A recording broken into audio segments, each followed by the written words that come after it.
Joining us is Steve Amick. He's president of the Civic League for Newcastle County. Steve is a DuPont attorney, but finds time to be involved in this very important activity and association here in Newcastle County. Steve, welcome to Focus Delaware. Well, thank you, Bob. For the uninitiated, exactly what is the Civic League for Newcastle County?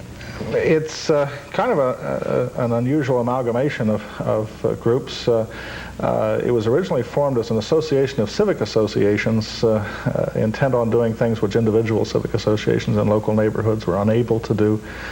But it also has as members corporations and individuals as well, and over the years has increased its portfolio, so to speak, to include more direct participation with county government in particular, trying to influence to the extent we can county government, and to a lesser extent with local governments and the state government as well. So it's an umbrella group for the Newcastle County Civic Associations? Yes, and others interested in county government in particular.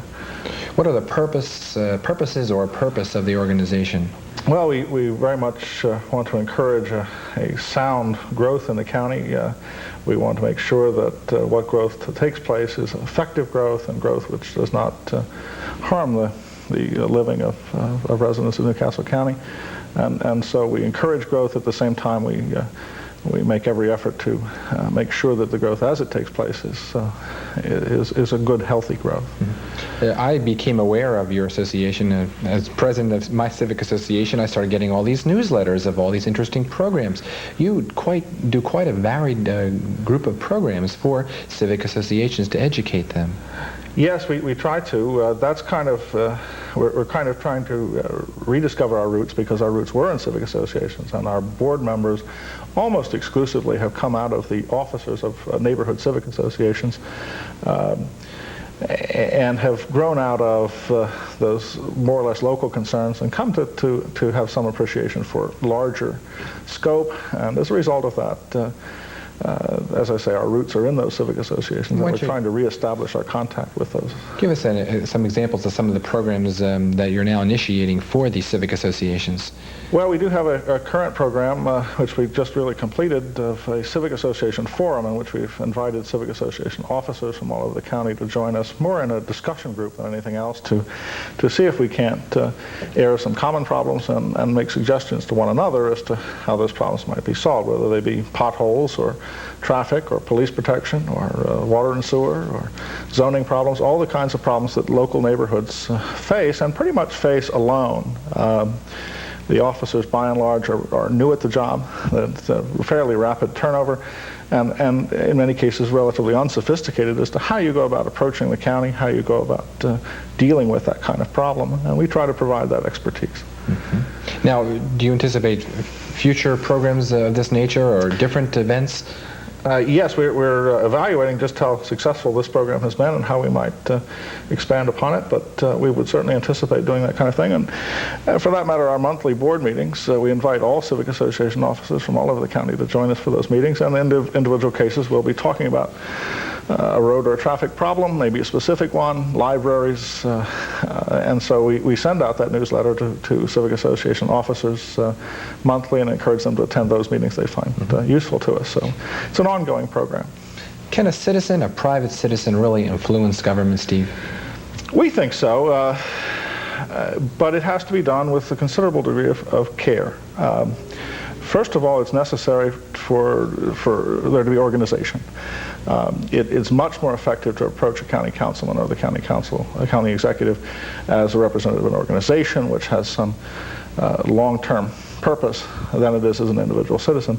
But even more important than that is to fully understand the problem, fully understand who you're talking to, why you're talking to that particular individual within the county system, and what exactly you expect that person to do, and also to appreciate the pressures that are on that particular person, the pressures of his boss, the pressures of other groups within the community, so that you can arrive at a compromise which is satisfactory to the local neighborhood and at the same time achieves the results for other groups who are also applying pressure simultaneously. It's necessary to do your homework. It's necessary to know what it is you want to achieve and how you're going to go about doing it. Okay, can you give me some specific examples of impact that you've had on ongoing projects or input you've had into government decisions? We try to have input on a very regular basis. We try to go to every county council meeting. Yes. Does that in and of itself make an impact? Yes, oh, absolutely. County council is very much aware of the fact that we're there and that we have a point of view. Committee basis. And we don't try to make any claim of laundry list of successes, because that, to a certain extent, is self-defeating. But by the same token, on a great many issues, we feel we have input, and we feel as though we have the ear of county government. And sometimes they agree with us, and sometimes they don't. But we try to understand the reasons and do better each time. Do you find sometimes that it's hard to get consensus for positions? For instance, the development of Naaman's Road. Those that live on Naaman's Road would be against it, perhaps, and those are in surrounding neighborhoods might be for it. Surely, and that makes for fun as far as we're concerned. It makes for a healthy debate within our group.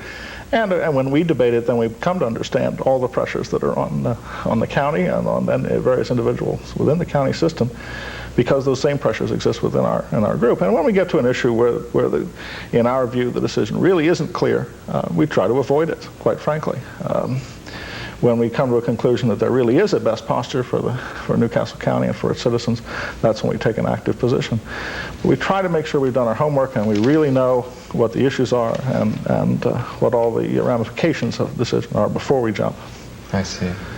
It's important to do that. Steve, thank you for coming on Focus. You're very welcome. It's been a pleasure. Steve Amick has joined us this evening. He's president of the Civic League for Newcastle County. Now, when we return, Peggy will be speaking to Jareen Jameson in her uphill battle to become the Republican. She is a Republican candidate to be president of the City Council. Stay with us.